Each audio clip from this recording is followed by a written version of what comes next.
Welcome to What If Sleep Storian, soft-spoken tales to slow the day's thoughts and carry you toward peaceful sleep. Before we begin, tell me where in the world you're listening from tonight, and, if you wish, what's on your mind. I read every note and love keeping quiet company across distances. If this brings you peace, a like and subscribe will help me make more nightbound stories, and if you'd like to support even further, you can buy me a coffee through the link in the description. Now, settle in, get comfortable, and breathe with me as we begin. In the gathering dusk of a November evening in 1896, when London's fog rolled through the streets like a living thing seeking shelter, there was a draught in the sitting room of 221B Baker Street. It was not a dramatic gust, nor the sort of wind that rattles windows or makes a man grip his collar. It was something far more insidious. It was the kind of draught that announced itself not all at once, but in small, persistent whispers, in the gentle trembling of a candle flame, in the slight chill that bloomed along one's neck when one sat still too long. It was, in short, the sort of draught that would eventually drive a man to distraction. The man in question was Sherlock Holmes, and he was playing the violin. The instrument sang beneath his bow with the melancholy of a winter evening, a piece by some baroque master whose name mattered less than the emotion wrung from the strings. Holmes's eyes were closed, his tall frame angled toward the fire with the precision of a man who had spent years coaxing every ounce of feeling from an inanimate object. His fingers moved along the fingerboard with the grace of a pianist or perhaps a surgeon, though in Holmes' case the distinction was often blurred. The music itself was beautiful, mournful, the sort of thing that made one think of snow falling on empty parks and the slow cooling of the world into winter's grip. But then, there it was again, that draught. Holmes's bow faltered, only slightly, barely perceptible to the untrained ear, but it was there nonetheless. The candle on the mantelpiece flickered, as if something invisible had passed before it.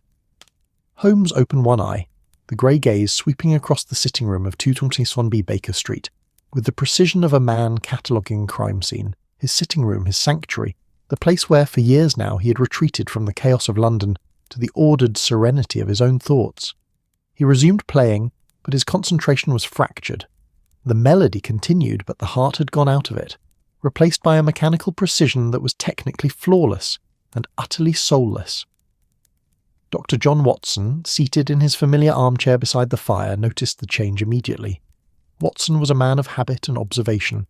Decades of military service in Afghanistan had honed in him a certain alertness, and his years with Holmes had refined it into something approaching useful. He watched the detective over the rim of his newspaper, which he had been reading with the sort of desultory attention that one gives to accounts of minor crimes and society gossip when one has nothing better to do on a November evening. The fire crackled in the hearth, a warm amber sound that seemed to fold itself around the room like a protective embrace. The gas lamps had been lit hours ago, casting their gentle, yellowish glow across the furniture.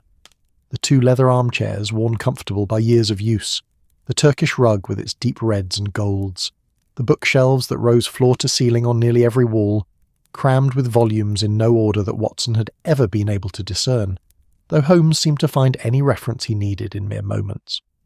Above the mantelpiece, a Persian slipper filled with tobacco sat at jaunty angles beside a collection of odds and ends. A broken magnifying glass, several letters pinned with a knife, a telegram folded to precise creases.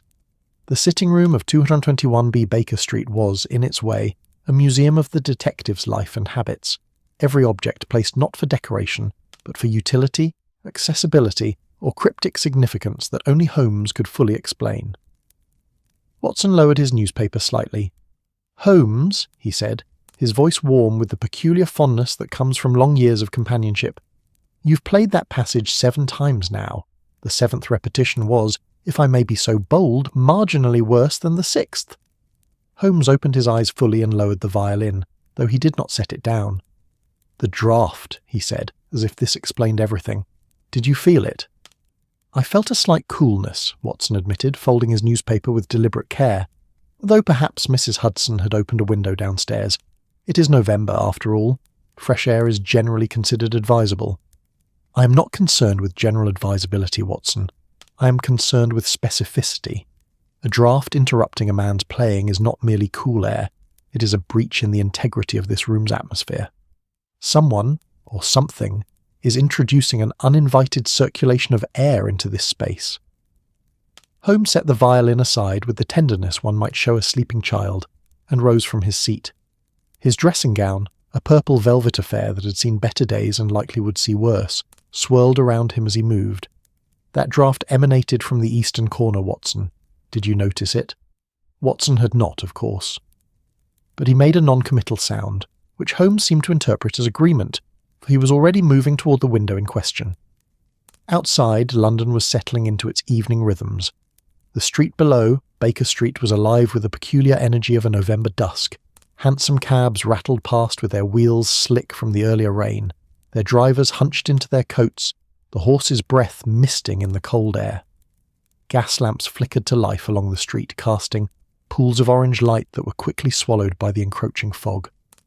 The fog, that great equalizer of London, was rising from the Thames, creeping through the streets with the deliberation of a phantom, obscuring the less savoury districts and lending an air of mystery to the ordinary. Somewhere in the distance a church bell rang the half-hour. Somewhere closer a flower girl's voice called out, thin and reedy, hawking the last of her day's blooms. It was, Watson thought with a kind of weary acceptance, exactly the sort of London evening that precedes something, though what, he could not have said.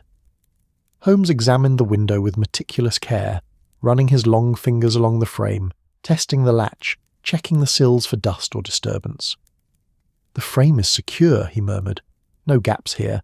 The sill shows no sign of recent tampering. And yet—" He pressed his cheek close to the glass, observing at an angle that would have seemed absurd to anyone but Watson. "The draught is not from this window." "Then where?" Watson asked, though he suspected the answer was coming regardless of his question. "That, my dear Watson, is precisely what I intend to discover." Holmes turned from the window with the decision made, the way he always made decisions, as if action was the only reasonable response to curiosity. He moved to the fireplace, crouching before it with surprising grace for a man of his height and angular build. He peered up the chimney, his face briefly illuminated by the firelight, all sharp angles and focused intensity. "Not the chimney," he said, his voice echoing slightly from within the flue, "though there is soot enough here to suggest Mrs. Hudson's chimney sweep was here at least 3 months ago and has not returned since." He withdrew his head, dusting his hair with a grimace. "The draught is not there." Watson, who had risen from his chair to observe these investigations, found himself smiling slightly despite his best efforts to remain impassive. "Holmes, is it possible you are imagining a draught that is, for all practical purposes, insignificant? We are in London in November. Draughts are rather the rule than the exception." "I am not imagining it," Holmes said sharply, though there was no heat in his tone. "My violin was imagining nothing either. Come, Watson, even you must have observed that the fire was behaving oddly." Watson looked at the fire. It seemed, in fact, quite normal to him, a pleasantly burning mass of coal and wood, crackling gently, sending up smoke that bent and swayed through the chimney flue. But now that Holmes mentioned it, he noticed that the flames did seem to flicker more than usual, and the smoke occasionally curled forward into the room rather than up and away. It was subtle, so subtle that one might not notice it unless one were specifically looking for it, but it was there. "You see," Holmes said, following Watson's gaze, "the fire betrays a disturbance in the room's atmosphere. Air is entering, from somewhere, creating a pressure differential that affects the chimney drawer. Quite elementary, really, when one simply observes what is before one's eyes." "Elementary," Watson repeated dryly. "Pray continue with your investigation, then. I confess I am curious where this remarkable draught originates." Holmes spent the next quarter-hour examining the room with methodical precision. He checked the door to the hallway, running his fingers along the frame and the hinges, testing the seal against the draught of his hand. He examined the skirting boards, looking for gaps or looseness. He peered behind the furniture, checking that no windows had been inadvertently opened. He even at one point stood in the centre of the room with his eyes closed, turning slowly like a compass seeking true north, as if he could somehow divine the draft's origin through sheer force of will. Watson watched this display with the affection of long familiarity. This was Holmes in his element, not chasing criminals through the streets or confounding Scotland Yard with his deductions, but instead engaged in the patient, methodical work of puzzlement. In these moments, Watson understood why the man had chosen the life of a consulting detective. It was not the glamour or the intellectual achievement that drove Holmes, but rather this, the simple, profound satisfaction of solving a mystery. "There," Holmes said suddenly, standing before the window seat that ran beneath the eastern windows. "Watson, do you see?" Watson moved closer, his eyes following the detective's pointing finger. Holmes was indicating the wooden frame of the window seat, where upon closer inspection one could indeed see a slight warping of the wood. Nothing dramatic, nothing that would draw attention, unless one was specifically looking for it, but a warping nonetheless. "The wood is bent outward slightly," Holmes continued, his voice taking on the peculiar satisfaction of a man explaining his own deduction. "Someone, at some point, applied pressure from inside this seat. There is a board here, Watson, that does not belong, or rather, that belongs, but not in its current position." Holmes kneeled before the window seat and began running his hands along the wooden panels. After a moment, his fingers caught on what appeared to be a slight seam. He applied pressure, and with a soft click that seemed impossibly loud in the quiet room, a panel swung inward, revealing not another room, but rather a dark, narrow space, the gap between the walls of 221B Baker Street and the building next door. It was from this gap that the draught emerged, cool and insistent, carrying with it the faint smell of dust and age and something else, something that might have been the smell of another person's home, filtered through brick and plaster and the accumulated grime of years. "Good Lord," Watson breathed. "The building next door," Holmes explained, his eyes glittering with the pleasure of discovery, "is connected to this one, through an air vent, probably installed years ago during some renovations and then forgotten by whoever made the alteration. The draught is being drawn through from the neighbouring flat. They must have their windows open, or perhaps there is some other pressure differential at work in their space. The point is that the mystery is solved." He moved his face closer to the opening, and Watson saw his nostrils flare delicately as he inhaled. "Someone has been cooking," Holmes said. "Onions recently and beef. Something with beef.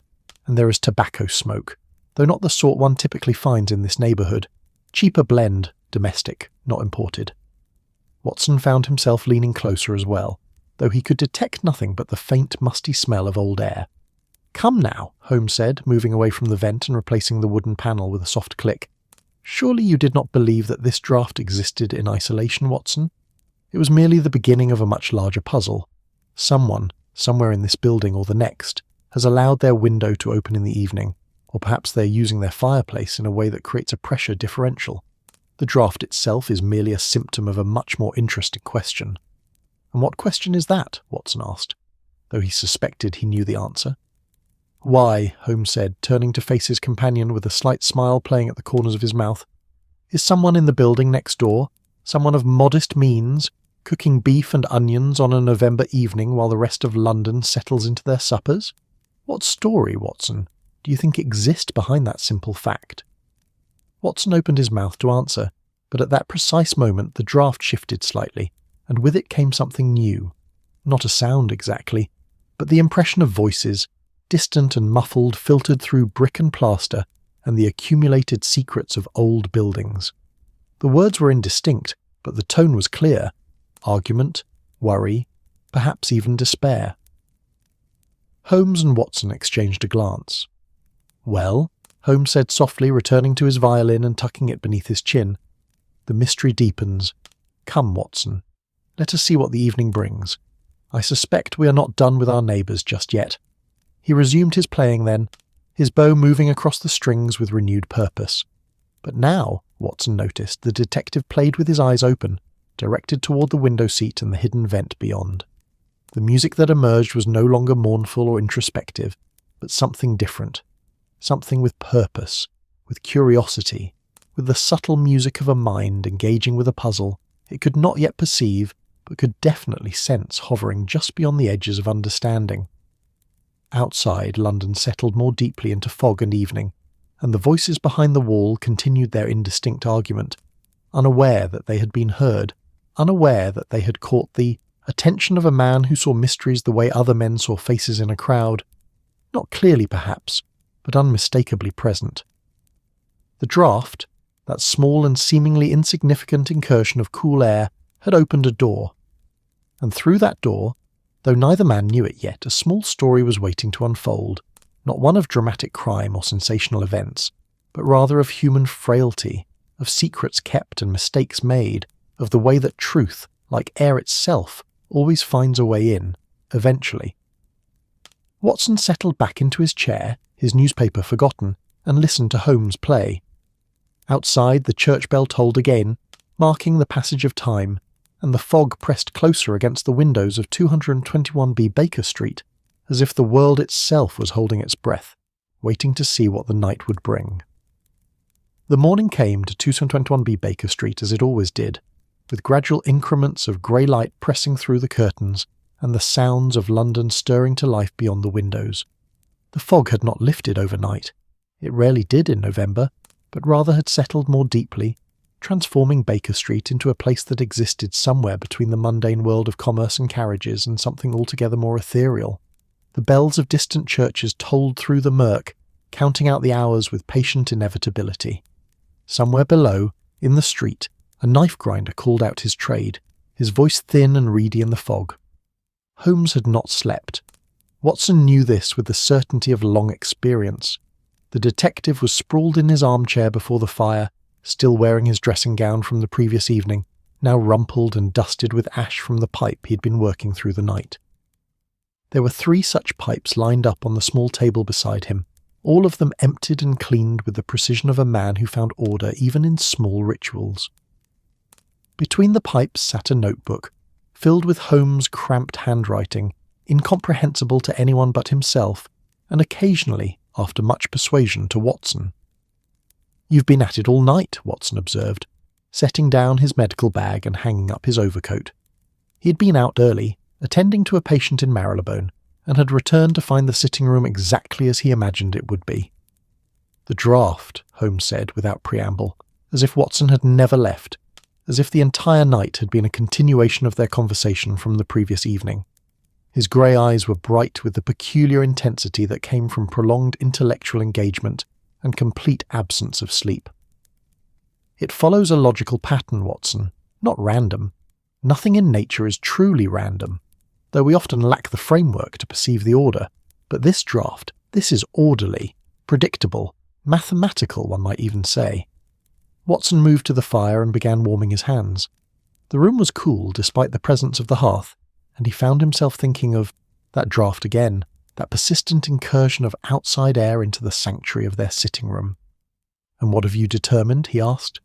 "That the neighbouring flat has been vacant," Holmes said, gesturing expansively with his pipe, "or at least sparsely occupied until recently. The dust patterns on the sill beneath the vent indicate that the vent itself had been undisturbed for some time. There was a clear demarcation line where the dust ended and the clean wood began, suggesting that someone cleaned or rearranged the area perhaps 2 weeks ago. The voices we heard last night indicate that the current occupants are struggling with some form of financial or domestic distress." Holmes rose from his chair and began to pace, a habit Watson knew well. When Holmes paced, answers were generally forthcoming. The movement seemed to aid his thinking, as if the rhythm of his footsteps somehow synchronized with the rhythm of logical deduction. "Furthermore," Holmes continued, "the food smells detected last night, onions, beef, combined with the cheaper tobacco, and the fact that the windows were open on a November evening despite the cold, indicates a household attempting to manage on limited means, while simultaneously dealing with some form of stress that has driven them to open their windows despite the cost to their heating. This suggests either a need for fresh air due to confined quarters and too many people, or a desire to dispel an unpleasant smell, smoke, for instance, or the remnants of poor cooking." "All of that from a draught?" Watson asked, settling into his familiar armchair. "All of that from observation, Watson. The draught is merely the messenger. The real story lies in what the draught has carried with it. The scents, the sounds, the evidence of human activity on the other side of that wall." Holmes paused in his pacing before the window, looking out at the fog-shrouded street below. "I propose that we investigate the neighbouring flat more thoroughly. Not through the vent, of course, that would be ungentlemanly, but rather through legitimate inquiry. The building's landlord, for instance, would have records of the tenants. The servants, if the building employs them, would gossip aplenty." "And if they do not wish to be investigated?" Watson asked carefully. He had learned over the years that Holmes's enthusiasm for solving puzzles sometimes outpaced his concern for the comfort or privacy of others. "Then we shall be discreet," Holmes said, which was neither an assurance nor a promise, but something in between. "Come, Watson. First breakfast, and then we shall conduct our investigation. I suspect that Mrs. Hudson has already prepared something downstairs. Her habits are as regular as clockwork, and it is past 8 o'clock." The mention of Mrs. Hudson's name seemed to summon the woman herself, for there came a knock at the door moments later, and their landlady entered with a tray bearing tea, toast, and the remains of what appeared to be an excellent porridge. She was a woman of indeterminate age, possessed of that particular combination of kindness and efficiency that made her invaluable to Holmes and Watson, despite, or perhaps because of, her complete lack of interest in their investigations. "There's a morning for you," Mrs. Hudson said, setting down the tray with brisk efficiency. "The fog is so thick you can barely see the street below. The telegraph boy got lost twice trying to deliver a message. There's milk there if you take it, and the bread is fresh from this morning. I had young Billy from the corner shop fetch it." "Thank you, Mrs. Hudson," Watson said, reaching for a cup of tea. "Tell me, have you noticed any new tenants in the building next door, number 222? Mrs. Hudson paused in the act of straightening the items on the tray. "Number 222, you say? Well, there have been some new folk moved in, yes. Came in about 2 weeks ago, I'd say. Quiet enough, though I heard some raised voices once or twice. I didn't think it was my concern to ask about it. People's business is their own, I always say." Holmes leaned forward with sudden interest. "And what did they appear to be? Servants? Tradespeople? Family?" "Couldn't say for certain," Mrs. Hudson replied, considering. "I didn't get a good look at them. But I did see a young lady once helping an older woman with some parcels. The older woman looked tired. Poor. Wore a widow's veil, if I'm not mistaken. The packages they had weren't the sort of thing wealthy people carry. No fine wrapping, just plain paper and string." After Mrs. Hudson had departed, closing the door behind her with her customary quietness, Holmes and Watson ate breakfast in companionable silence. But it was the sort of silence that Watson knew preceded action, and he was not surprised when, halfway through his second cup of tea, Holmes set down his own cup with decisive finality. "Come along, Watson," Holmes said, rising from his chair. "We shall visit the building manager of number 222. He will have records, I expect, and his professional relationship with his tenants is likely to be less emotionally fraught than those between family members. A man in such a position is often remarkably forthcoming when approached with the right combination of courtesy and apparent official capacity." "And what official capacity shall we claim?" Watson asked, though he was already setting aside his breakfast and reaching for his coat. "We shall claim none," Holmes said, surprising Watson for perhaps the 100th time, despite their years of association. "We shall simply be two gentlemen from the building society next door, conducting a routine inspection of the neighbouring structure on behalf of our insurance provider. The man will either believe us or he will not, but he will answer our questions either way. People are remarkably forthcoming when they believe they are speaking to someone with authority, real or imagined." The building at 222 Baker Street was nearly identical to their own, though it bore the subtle marks of slightly less meticulous maintenance. The steps were swept, but there was a thin film of grime on the railings. The windows were clean, but one of them had a cracked pane that had been repaired with a strip of brown paper. It was the sort of building that housed professional people and middle-class tradespeople. Not the wealthy, but not the poor either. That strange, struggling middle ground of Victorian London society where every penny counted and dignity was maintained through relentless effort and the careful management of appearances. The building manager, when they found him in the basement flat that served as his office and residence, was a man of about 60, with tired eyes and the careful posture of someone who had spent years bending over ledgers and rental agreements. His name was Mr. Thistleton, and he received them with the wary courtesy of a man accustomed to landlords' representatives and their demands. "Number 7 on the second floor," he said, consulting a ledger that appeared to contain the entire history of the building's occupation for the past decade. "I took the flat 2 weeks ago. Current tenants are Mrs. Ashford, her husband Mr. Edmund Ashford, their daughter Miss Eleanor Ashford, and the aforementioned Mr. Ashford's sister, Mrs. Margaret Hutchins, widow, the latter. No children currently in residence, though there are 3 servants on the lease." Holmes and Watson exchanged a glance. It was more information than they had expected to obtain so easily. "And the reason for their relocation to this address?" Holmes asked, adopting the tone of a man conducting an official inquiry. Mr. Thistleton shifted uncomfortably. "Don't rightly know the particulars of it," he said carefully. They came with references, though. The previous landlord spoke well enough of them. Rent is paid on time, or nearly so. There was one late payment, but nothing dramatic. They're respectable people, so far as I can tell. And the late payment? Watson pressed gently. When was that? About a week after they moved in, Mr. Thistleton said. Mrs. Ashford came to me herself and explained there had been a delay with some funds. It happened occasionally, she said, with family matters. Everything was sorted within a fortnight, though. They've been regular since. After extracting a few more minor details about the building's construction and history, a pretense that Holmes maintained with admirable consistency, they departed the building and returned to Baker Street. The fog had, if anything, grown thicker, transforming the street into something resembling a watercolour painting, all soft edges and indistinct shapes. So we have a family, Watson mused as they climbed the stairs to their sitting room, newly arrived in London, residing in a modest flat, and apparently experiencing some form of financial distress. What of it, Holmes? Surely this is not uncommon in London. It is not uncommon, Holmes agreed, but the specifics are interesting. A family with servants suggests a certain level of former wealth or current pretense, yet they are residing in a flat that requires careful management of finances. The late rent payment suggests either temporary difficulties or deliberate delay, perhaps waiting for some form of payment that did not arrive as expected.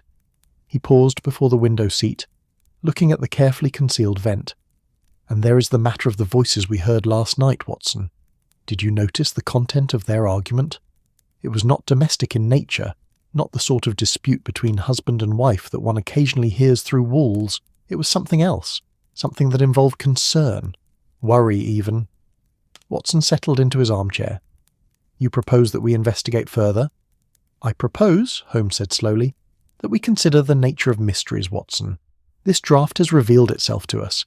It has delivered scents and sounds and information, almost as if it were a messenger, a servant bringing news from one household to another. The question now is whether we ignore this information or act upon it. And what would you suggest? Watson asked, though he suspected the answer was already forming in Holmes's mind. I suggest, Holmes said, with a slight smile playing at the corners of his mouth, that we pay a social call, but not yet. First, we must understand the neighbourhood better. We must learn who these Ashfords are, what brought them to 222 Baker Street, and what manner of distress has caused them to fall behind in their rent and argue through their windows as if the walls were not there. Holmes moved to the bookshelf and began extracting volumes at seemingly random intervals, though Watson knew from experience that Holmes never did anything at random. The Kelly Directory, Holmes said, holding up a thick volume, lists every person of any prominence in London. Let us see if the Ashfords are mentioned.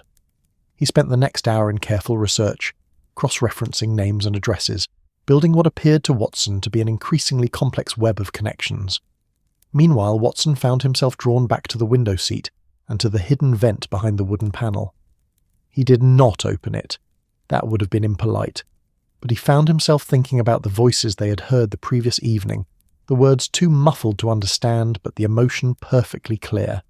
Here, Holmes said suddenly, triumph in his voice. Here is something interesting indeed. Watson turned from the window. The Ashfords, Holmes continued, his finger tracing a line in the directory, are mentioned in connection with the estate of one Mrs. Catherine Whitmore, who died approximately 3 months ago. The notice indicates that the estate is currently in probate, with disputes over the will and the distribution of assets. And this affects them how? Watson asked. I suspect, Holmes said carefully, that Mrs. Catherine Whitmore was a relation, aunt perhaps, or grandmother, wealthy enough to leave an estate worth disputing over, yet deceased enough to have created the very circumstances that would cause a family of moderate means to experience sudden and significant financial stress. He closed the directory and looked at Watson with the expression of a man who had begun to perceive the outline of a puzzle, though the details remained obscure. Tomorrow, Holmes said, we shall make inquiries at the probate courts. Today, however, I believe we should rest. The draft has shown us the way, Watson, and the path is beginning to reveal itself. Come, let us take dinner quietly this evening, and perhaps play a game of chess. Tomorrow we shall see what the morning brings. But even as Holmes settled into his chair, filling his pipe with the practised efficiency of long habit, Watson found himself returning to the thought of that hidden vent, and the voices on the other side of the wall. Somewhere in number 222 Baker Street, a family was struggling with something, a mystery of wills and inheritances and the complex tangle of human relationships. And through a simple draught, through the accidental breach in a wall, that mystery had announced itself to them. The fog pressed against the windows and the fire crackled in the hearth, and somewhere in the city beyond, bells tolled the hours away. And in the sitting room of 2-1B Baker Street, two men sat in companionable silence, each lost in his own thoughts, while the draught continued its gentle work, carrying scents and secrets from one side of the wall to the other, indifferent to the dramas it revealed. The logic of air, as Holmes had called it, was a simple thing, really. Pressure, temperature, the movement of molecules from one place to another. But it was also, Watson reflected, something far more profound. It was the way that mysteries announce themselves, the way that secrets find the cracks in walls and seep through, impossible to contain entirely. It was the wind that carries whispers, the breath that carries truth, the very air itself becoming a messenger in the hands of fate. And somewhere in that air, the answer to their mystery was already floating toward them, waiting only to be perceived. The evening returned to 221B Baker Street, with the inevitability of nightfall in November, bringing with it that peculiar quality of darkness that seems to arrive not gradually, but suddenly, as if someone had extinguished a great lamp at the world's edge. The fog had persisted throughout the day, thick and grey and laden with the essence of London itself, coal smoke and horse manure and the accumulated breath of 1,000,000 souls conducting their daily business. It was the sort of fog that made the street lamps glow like small moons trapped in amber, and that transformed familiar streets into places of mystery and uncertainty. Holmes had spent the day in pursuits that Watson could not entirely fathom, though fragments of it had been revealed through scattered comments and the occasional document left upon the sitting-room table. There had been a visit to the probate courts, apparently, where Holmes had cultivated an acquaintance with one of the clerks, a man of middle years and limited imagination, judging from Holmes's description, but with access to the details surrounding the Whitmore estate. There had also been a stop at the British Library, where Holmes had consulted birth records and marriage announcements, cross-referencing them with property deeds and will registrations. The Whitmore estate, Holmes had declared upon his return, throwing himself into his armchair with satisfied exhaustion, was valued at approximately £8,000. A considerable sum, Watson, the sort of sum that transforms a family's circumstances entirely. And the Ashfords are the beneficiaries, Watson had asked. Intended beneficiaries, Holmes corrected. The will itself has been disputed, you see. Mrs. Catherine Whitmore left her estate to her niece. That would be Mrs. Ashford, but with conditions. Specific conditions that have created considerable confusion among the probate courts and the various interested parties. But Holmes had declined to elaborate further, preferring instead to settle into what Watson had come to recognise as a state of anticipatory contemplation.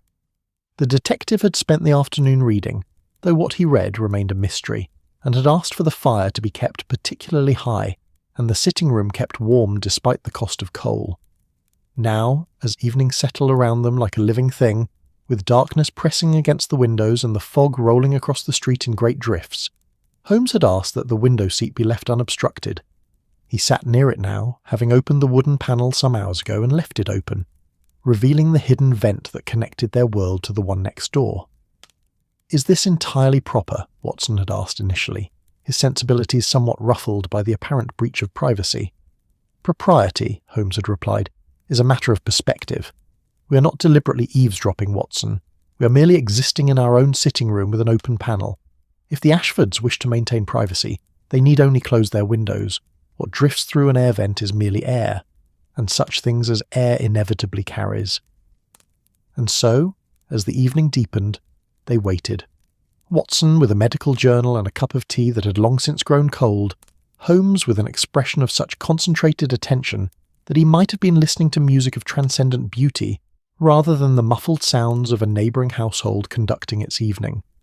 When the voices began, they came first as a murmur, indistinct and easily ignored. But gradually, as full evening settled, they grew more pronounced. It was difficult to hear distinct words through the brick and plaster, through the accumulated weight of years and dust and the natural barriers that separated one dwelling from another. But the emotional content of the conversation came through with remarkable clarity. There was a woman's voice first, cultured, careful in its pronunciation, but carrying beneath the surface a current of worry that was almost palpable. This, Watson assumed, was Mrs. Ashford. She was discussing something with evident frustration, her tone rising and falling with the cadence of someone attempting to explain a complex situation to an interlocutor who either did not understand or did not wish to understand. Then came a man's voice, gruff, tired, the voice of someone who had spent the day in exhausting labour, either physical or emotional, Mr. Ashford presumably. His words were less distinct, but his irritation was unmistakable. "It simply is not there," the woman's voice said, clearly enough that Watson could catch the sense of it. "I have searched every corner of her desk, every drawer, every place that a woman of her habits would have placed something of importance. It is simply gone." "Then we shall manage without it," the man replied, his voice carrying the weight of resignation and something else, something that might have been shameful. "We have managed on less before. We shall manage again." "But you do not understand," the woman pressed. Her voice carried the particular urgency of someone attempting to convince another person of something they themselves were not entirely convinced of. "Without it, everything becomes impossibly complicated. The probate court will not even consider our claim. Every penny that was supposed to come to us remains tied up in legal proceedings, and meanwhile we have servants to pay, and rent to meet, and—" She broke off, and in that moment of silence Watson found himself acutely aware of the impropriety of their position. They were, in effect, listening to the intimate distress of strangers, hearing the private anxieties that were surely never meant for ears beyond the family circle. He found himself glancing at Holmes, but the detective showed no sign of discomfort. Instead, his entire attention was focused on the vent, his eyes half closed, his expression one of intense concentration, as if he were cataloguing every inflection and nuance for later analysis. A third voice emerged then, younger, female, with an undertone of anxiety that suggested someone quite young, dealing with circumstances beyond their years. "Mother, perhaps we should not discuss this where the servants might hear." "The servants know perfectly well what our situation is, Eleanor," the woman replied. And now Watson placed the voice with certainty. This was indeed Mrs. Ashford.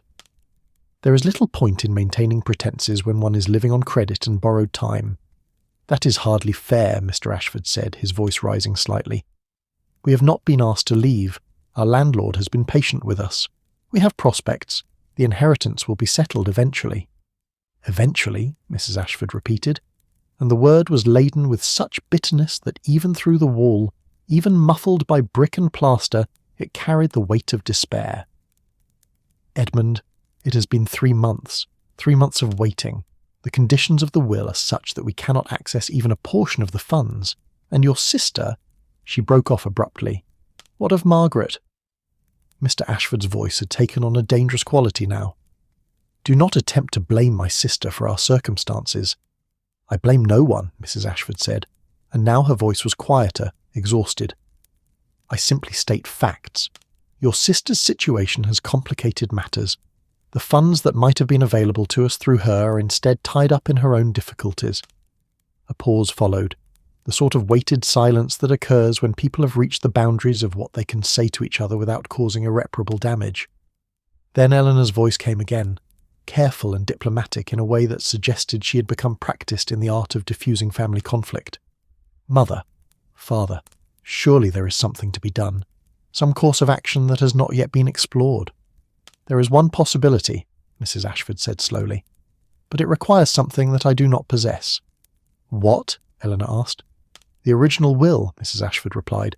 "Aunt Catherine's original will, written in her own hand, witnessed and dated. The probate court has a copy, yes, but the original has never been found.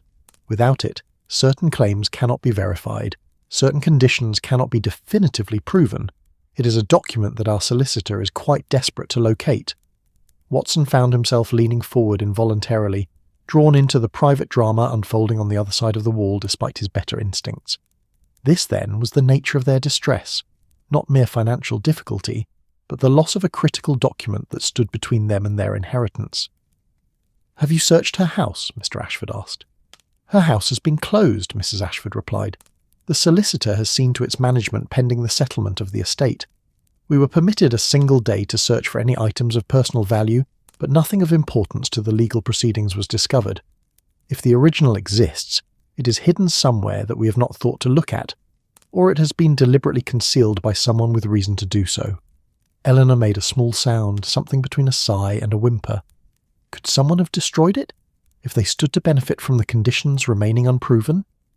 That is the fear that haunts me, Mrs. Ashford said quietly.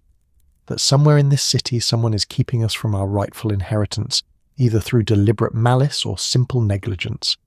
That the document still exists, but in the possession of someone who has no interest in returning it.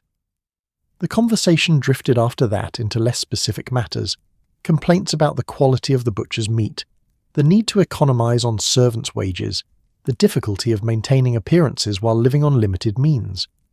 But Watson found that his attention had wandered somewhat from the specifics, his mind instead turning to the larger picture that was emerging through these fragments of overheard dialogue. Here was a family displaced from whatever their previous circumstances had been, relocated to a modest flat in a modest neighbourhood, clinging to middle-class dignity by their fingernails, while waiting for an inheritance that seemed to recede further into the distance with each passing day. Here was the invisible machinery of Victorian society, the probate courts and solicitors, the conditions and caveats that lawyers inserted into wills, the way that property and inheritance could become entangled in such complexity that even those who stood to benefit from the arrangement found themselves stymied by it. When the voices eventually faded away, Mrs. Ashford apparently retiring early with a headache, Mr. Ashford retreating into the quiet preoccupation of a man weighted down by circumstances beyond his control, Eleanor settling into some domestic task, Holmes remained motionless by the vent, his expression thoughtful. "Well," Watson said finally, breaking the silence that had settled over the sitting room, "now we know their situation. What do you make of it?" "I make it," Holmes said slowly, "a puzzle with several interesting features. First, there is the matter of the will itself. The original has never been discovered, which suggests either that it was never completed or that it has been deliberately hidden. Second, there are conditions attached to the inheritance that prevent the beneficiaries from accessing the funds even though the will has been proven in the probate courts. These are not random complications, Watson. These are specific, deliberate arrangements made by a woman who clearly desired to ensure that her estate served some purpose beyond the mere enrichment of her heirs." "And the missing original will?" Watson prompted. "The missing original will," Holmes said, rising from his chair and beginning to pace before the fire, "is the key to this entire matter. You see, there is a distinction between a will that has been copied and registered and the original document itself. Certain conditions, certain details, might be clarified by examining the original that would be lost in any transcription. Perhaps there are additional notes, marginal comments, annotations that suggest the testator's intent more clearly than the formal legal language. Or perhaps there are details in the original that contradict the copy, a common enough occurrence when dealing with documents in a woman's own hand versus the transcription made by lawyers." Holmes paused in his pacing, turning to face Watson directly. "I believe, my dear fellow, that we have stumbled upon not one mystery but several, all intersecting at a single point. The mystery of the draft, which has led us to discover the mystery of the Ashfords, which in turn has led us to discover the mystery of the missing will. And beneath all of these mysteries lies a deeper question. Who benefits from the Ashfords' distress? Who has reason to ensure that this inheritance remains unclaimed?" Watson considered this. "You believe there is someone actively working against them? Someone with a motive to prevent them from receiving their inheritance?" "I believe," Holmes said carefully, "that we have insufficient data to form any certain conclusion. But I believe that the coincidences are too numerous to ignore. A will disappears, a family's circumstances collapse, a document that would presumably clarify the matter and allow for resolution remains missing. These are not random events, Watson. They are connected, and somewhere in that connection lies a mystery that extends far beyond a simple draft in a chimney." He returned to his chair and settled himself with a thoughtful expression. "Tomorrow we shall make further inquiries. I believe it is time that we made the acquaintance of the Ashford's solicitor. And perhaps we should also speak with Mrs. Ashford's solicitor. There may well be complications from her side of the family as well. But for tonight, I suggest we rest. The voices have spoken to us, the mystery has announced itself, and now we must proceed with the methodical work of investigation." Watson rose to close the wooden panel over the vent, suddenly conscious again of the impropriety of their position. But Holmes stopped him with a gesture. "Leave it," the detective said. "Let the air continue to drift through.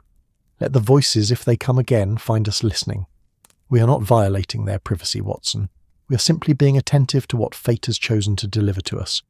The draft brought us this knowledge, and we have accepted it. Now we must see what we can do with it."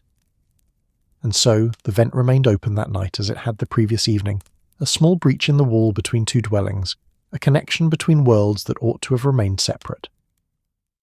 The fog rolled on through the streets of London, carrying with it the accumulated secrets of 1,000,000 households.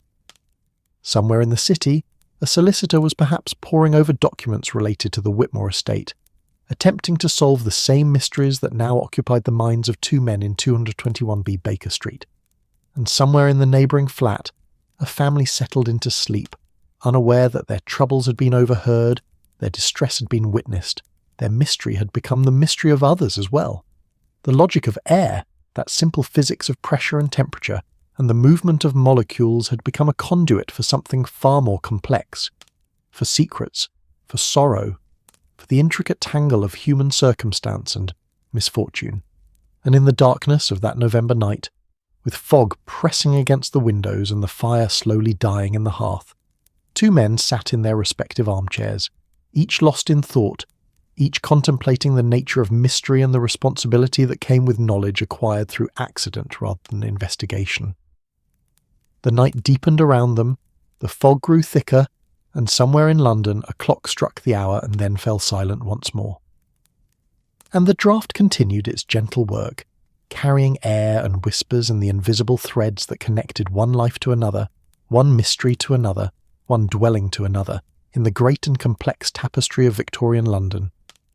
The morning broke grey and mild, one of those November days when the fog lifts just enough to reveal the city beneath it, though not clearly, more as if London were visible through frosted glass, indistinct and dreamlike.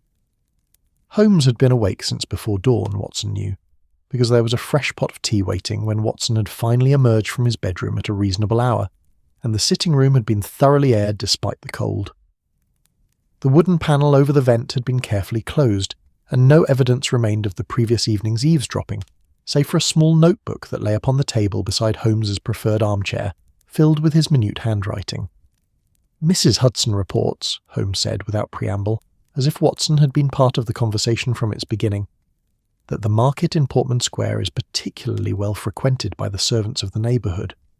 It is where gossip congregates most readily, where the small dramas of domestic life are aired and analysed, with the minutiae of attention usually reserved for matters of genuine importance. I suggest we conduct a brief reconnaissance there this morning.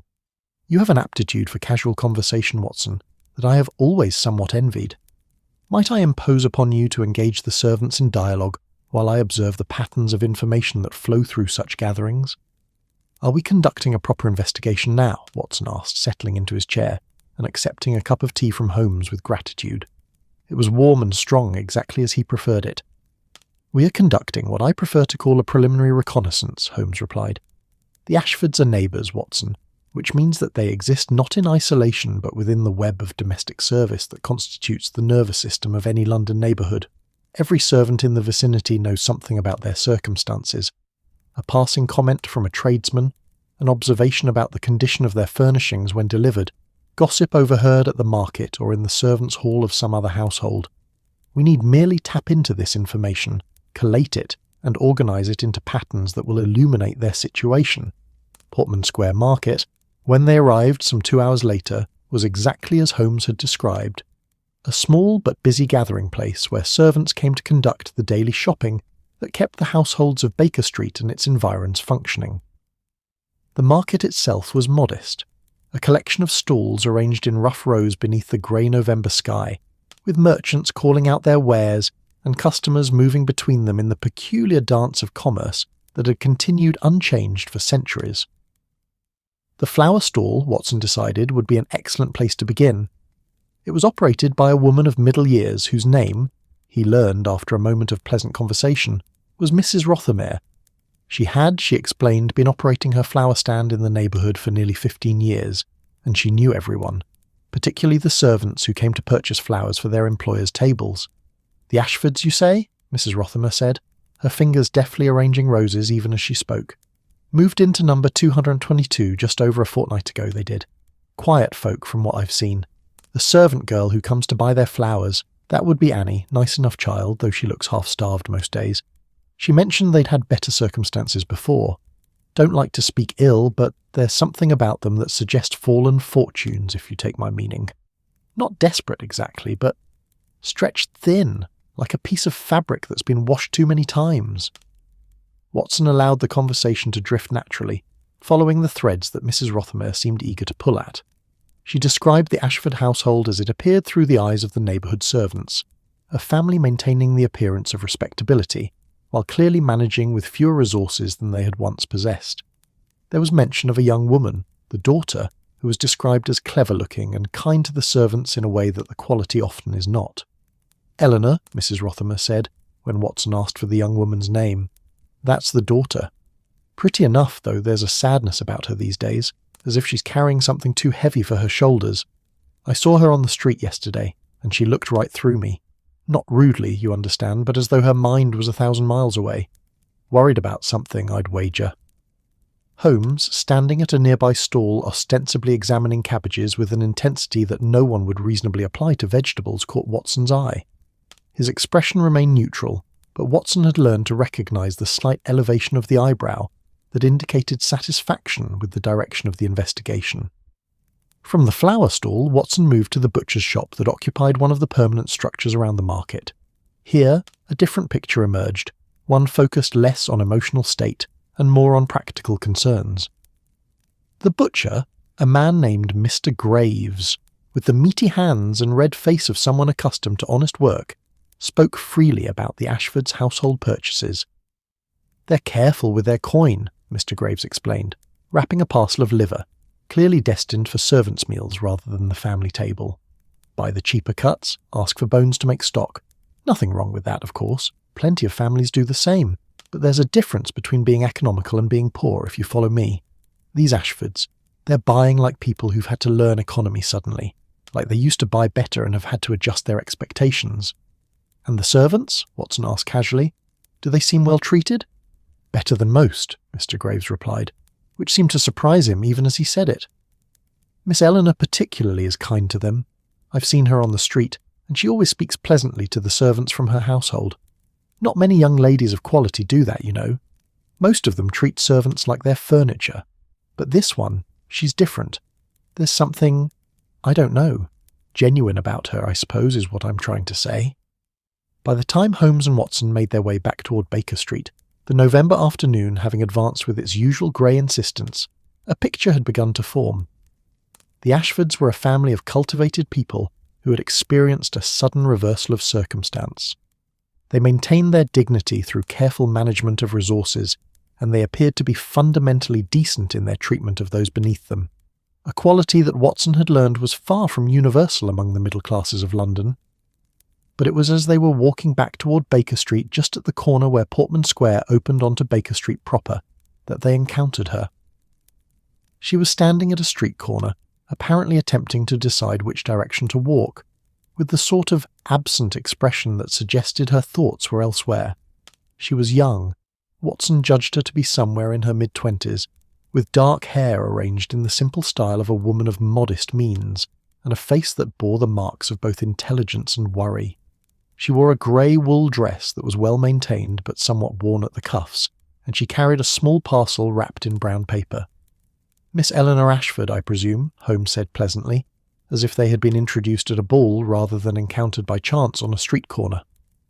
The young woman started, her attention returning suddenly from whatever distant place it had occupied. "I beg your pardon," she said, her voice carrying the careful accent of someone educated above her current station. "I am Sherlock Holmes," Holmes continued with the particular charm he could employ when he chose to employ it. "And this is my colleague, Dr. Watson. We are residents of number 221B Baker Street, and we find ourselves engaged in some small investigations that have tangentially brought your family to our attention. I wonder if you might spare us a few moments of conversation." Eleanor's expression cycled rapidly through confusion, wariness, and a kind of cautious hope.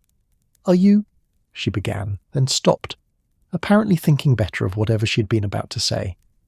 "I'm not sure what you mean, Mr. Holmes." We have not met before, and I cannot imagine how my family could possibly be of concern to you." "It is a matter arising from certain observations," Holmes said, and Watson recognised this as the beginning of what would undoubtedly be one of Holmes' explanation sequences, those elaborate constructions through which the detective delighted in demonstrating his methods. However, perhaps it would be more appropriate to discuss such matters in a more private setting. Might I invite you to take tea with us at 2 Tremont B? I assure you that the matter is entirely legitimate, and if you remain unsatisfied with our explanation, you are free to depart at any moment." Eleanor hesitated, clearly weighing the impropriety of accepting an invitation from two strange men against whatever curiosity or desperation she might be feeling. Watson saw the moment when desperation won. A subtle relaxation of her shoulders, a slight nod. "Very well," she said. "Though I confess I am puzzled by your approach, Mr. Holmes. Most people do not accost young women on the street to invite them to tea." "Most people lack sufficient reason to do so," Holmes replied. "Fortunately for you, I am not most people." The sitting room of 221B Baker Street seemed to acquire a different quality when occupied by someone other than Holmes and Watson. A kind of formal politeness seemed to settle over the space, as if the room itself was aware that it was hosting a guest and was attempting to project an impression of respectability. Mrs. Hudson had been summoned, had brought tea and small cakes with an efficiency that spoke to long years of practice, and had withdrawn with the discretion of someone accustomed to her employer's mysterious activities. Eleanor sat in the chair that Watson offered her, positioned so that she could see both men clearly, which Holmes seemed to appreciate, and held her teacup with the careful precision of someone aware that the china was finer than anything she currently possessed. "I shall be direct," Holmes began, "because I have found that directness, while sometimes shocking, is ultimately more respectful than elaborate circumlocution. 3 nights ago, a draught in this room led us to discover an air vent connecting our flat to the one you occupy at number 222 Baker Street. Through this vent, we have inadvertently become acquainted with certain details of your family's circumstances. This is not ideal, and I apologise for the breach of privacy.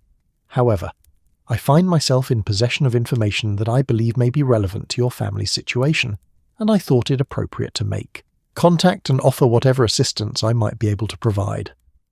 Eleanor's teacup descended slowly to the saucer, her knuckles white with tension. "Have you been listening to our conversations?" she asked quietly. "Not deliberately," Watson interjected gently. "It was entirely accidental, I assure you. A quirk of the building's construction, nothing more." "But you have heard us discuss—" Eleanor's voice trailed away, but her meaning was clear. "The matter of your aunt's will," Holmes confirmed. "The missing original document. The complications that have prevented your family from accessing the inheritance that is rightfully yours. Yes, I have heard these details discussed, and I believe I may be able to help." Eleanor's expression shifted then. The careful composure that she had maintained cracked, revealing beneath it the worry and stress that the market vendors had noticed. "Why would you wish to help?" she asked, though the question seemed addressed less to Holmes and Watson than to the universe at large. "You don't know us. We're nothing to you. And the matter is hopeless, I think. We've searched everywhere. The solicitors have searched. The document simply does not exist anymore." "On the contrary," Holmes said, settling into his armchair with an expression of thoughtful concentration, "I believe that the document very much exists. But I also believe that its location is not one that would occur to ordinary investigators. Tell me, what can you tell me about your aunt? About her habits, her personality, the things that were important to her?" Eleanor seemed surprised by the question, but she answered it nonetheless, the words flowing out in a kind of desperate torrent, as if she had been waiting for someone to ask her about her aunt, and could not stop once she began. "Aunt Catherine was a complicated woman," Eleanor said, slowly. "She was kind in her way, but she was also very much a product of her time, rigid in her thinking, particularly about what was proper and what was not. She had strong opinions about things, about inheritance particularly. She believed that money should be used purposefully, not simply handed over to people who might squander it. That was why she left conditions on her will. She wanted to ensure that whatever she left behind would serve some purpose. And these conditions, Holmes prompted, what were they? "That's where it becomes complicated," Eleanor said, her fingers twisting the handle of her teacup nervously. According to the copy of the will that the solicitors have, the money was to come to my mother on the condition that it be used to support certain charitable endeavours, a home for retired governesses specifically, a cause that was particularly dear to Aunt Catherine's heart. My mother would inherit the money, but she would be required to demonstrate annually that the funds were being applied to this purpose. "And your father's sister?" Watson asked, remembering the reference to Mrs. Margaret Hutchins, the widow who was residing with the Ashford family. Aunt Margaret was also to receive a portion, Eleanor confirmed, though her inheritance was contingent on her maintaining a respectable household and not engaging in what Aunt Catherine termed financial irresponsibility. Holmes leaned back in his chair, his fingers steepled before his face. "And the original will, the one that remains missing, contained different conditions, or additional notes that clarified the first conditions?" "The solicitors say that they cannot be certain," Eleanor replied. "But my mother believes that Aunt Catherine added a codicil, a handwritten addition to the will, that addressed certain complications that arose shortly before her death. Something about my father's financial situation, I think, though mother won't discuss it directly. If that codicil exists and is found, it might clarify matters greatly." "Your aunt was a woman of principle," Holmes observed, "and of strong feeling regarding the proper use of inheritance.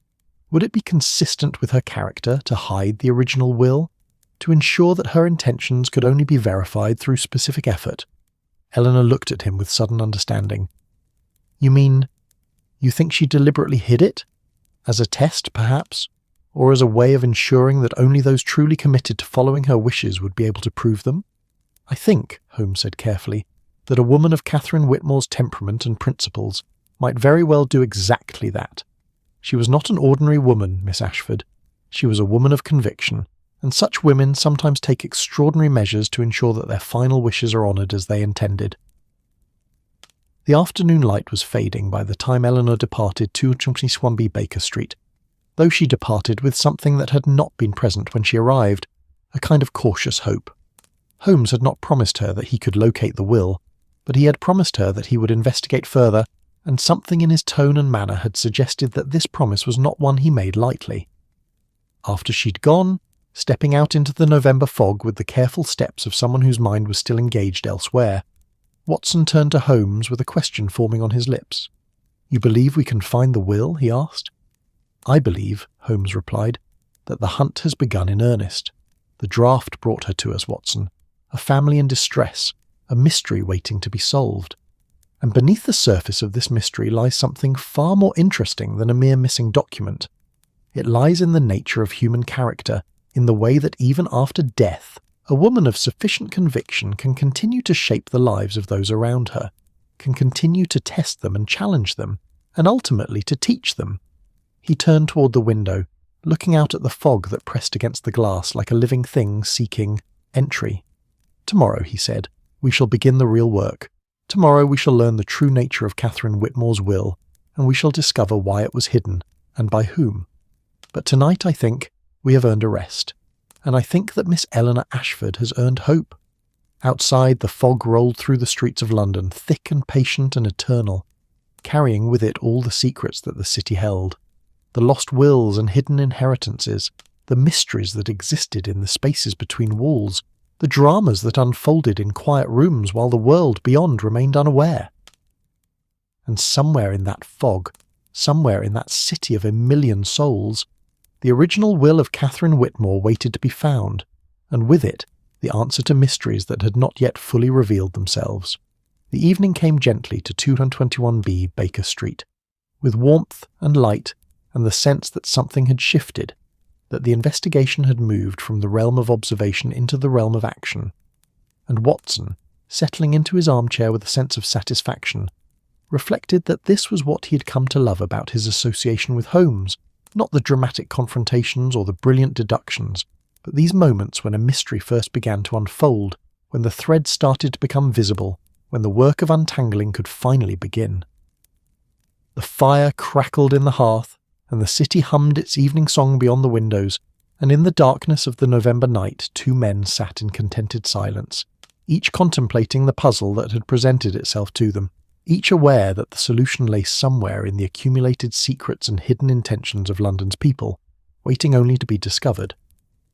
The probate courts of London were places designed to inspire a particular species of despair, rooms lined with dark wood and darker memories, where the distribution of the dead's belongings was conducted with the solemnity of a religious rite, though with considerably less comfort offered to those involved.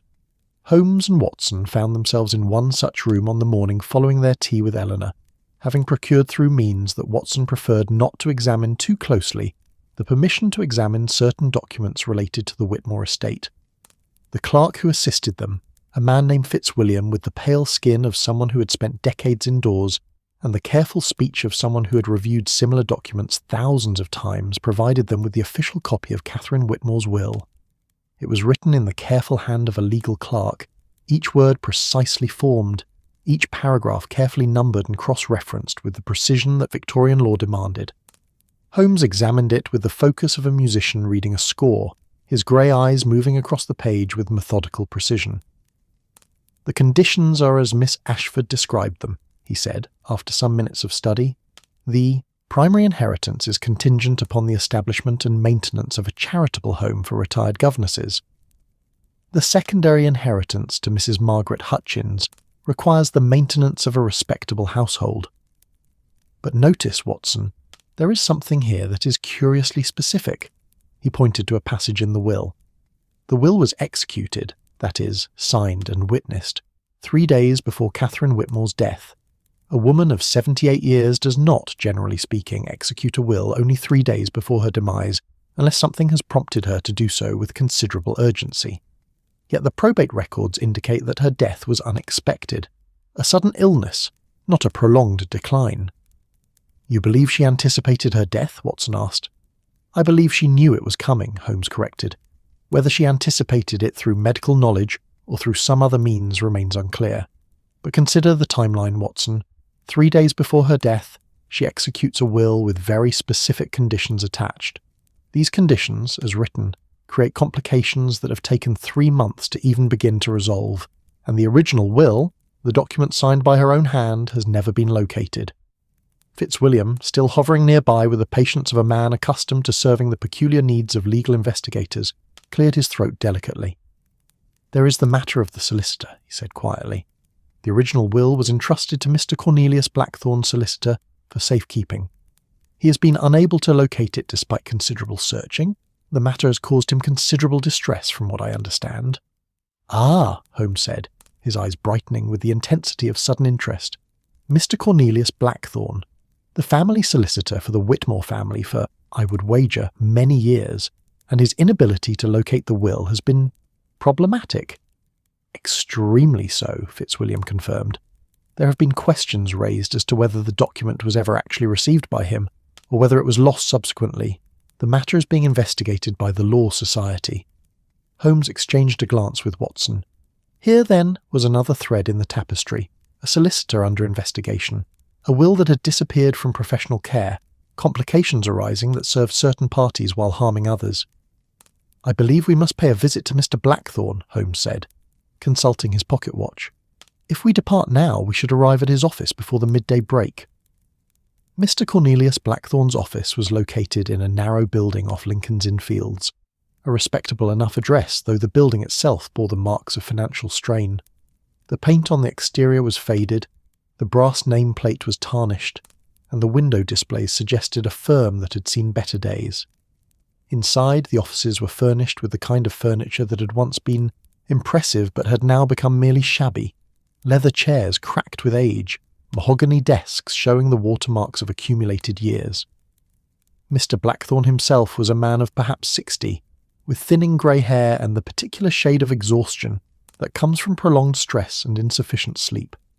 He received them with the wariness of a man who had learned that visitors often brought complications rather than solutions. "I cannot discuss the particulars of the Whitmore estate," he said, before Holmes had even properly introduced himself. "It is a matter of professional confidence, and one that is currently under investigation by the Law Society. I'm sure you understand." "I understand perfectly," Holmes replied with that particular charm he employed when seeking cooperation rather than confrontation. "And I have no wish to compromise your professional standing, Mr. Blackthorne. I am Sherlock Holmes, and this is my colleague Dr. Watson.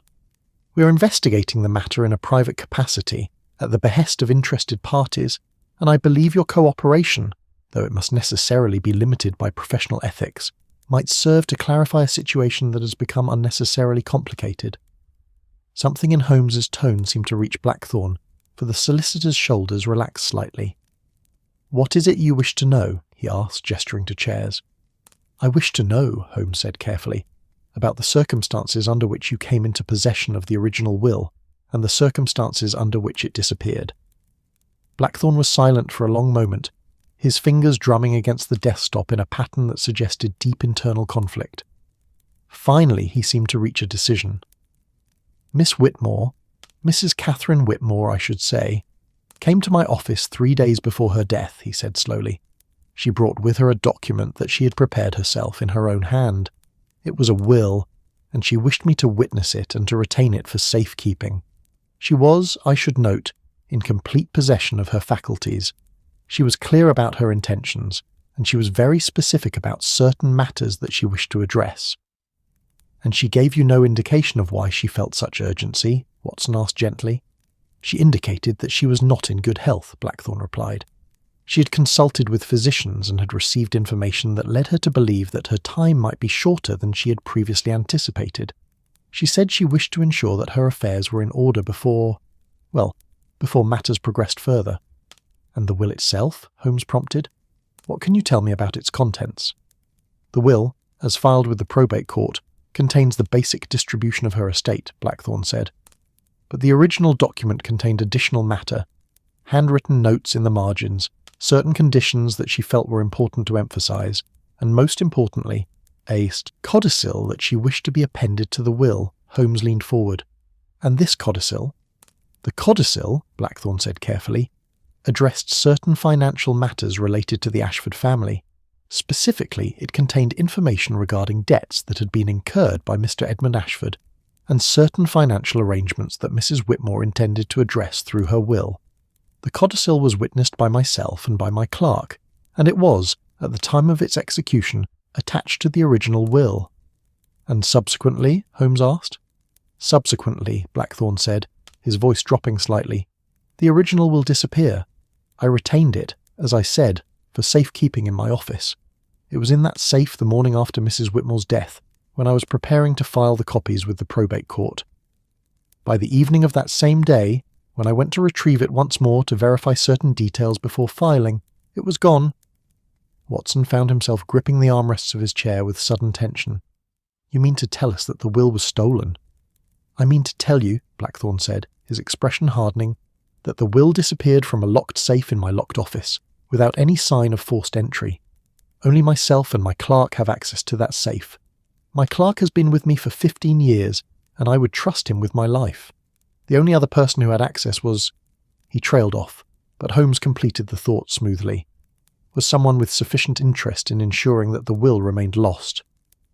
"I cannot speculate," Blackthorne said stiffly, but his silence was eloquent. "Tell me about Mrs. Margaret Hutchins," Holmes said, changing direction. "What was her relationship to the deceased?" "Mrs. Hutchins was Mrs. Whitmore's younger sister," Blackthorne explained. "She had suffered financial difficulties following the death of her husband some years earlier. Mrs. Whitmore provided her with an allowance, modest but sufficient for her needs. When the will was executed, Mrs. Whitmore intended that this arrangement continue, and in fact intended to provide a lump sum to Mrs. Hutchins upon her death, a sum of some £2,000, contingent upon Mrs. Hutchins maintaining a respectable household." "And if the codicil was never found?" Holmes asked quietly. "If the codicil was never found," Blackthorne said, "then the bequest to Mrs. Hutchins would stand as stated in the principal will. Mrs. Ashford would receive the bulk of the estate contingent upon her establishing the charitable home. But the financial matters addressed in the codicil, the matters relating to Mr. Ashford's debts, would remain unresolved, and might therefore render it impossible for Mrs. Ashford to access her inheritance while those debts remained in question." Holmes sat back in his chair, a smile playing at the corners of his mouth, the smile of a man who had just perceived the pattern that had previously been obscured. "So we have a situation," Holmes mused, "in which the disappearance of the codicil serves the interests of someone who stands to benefit if the principal cannot be executed. Someone who would receive a sum of money regardless, but who would prefer that the Ashford family struggle with the complications that prevent them from accessing their own inheritance. "You cannot be suggesting," Blackthorne said, his voice strained, "that Mrs. Hutchins—" "I am suggesting nothing yet," Holmes interrupted gently. "I am merely observing patterns. Tell me, has Mrs. Hutchins been in contact with you since the will disappeared?" "She came to my office some weeks ago," Blackthorne admitted reluctantly.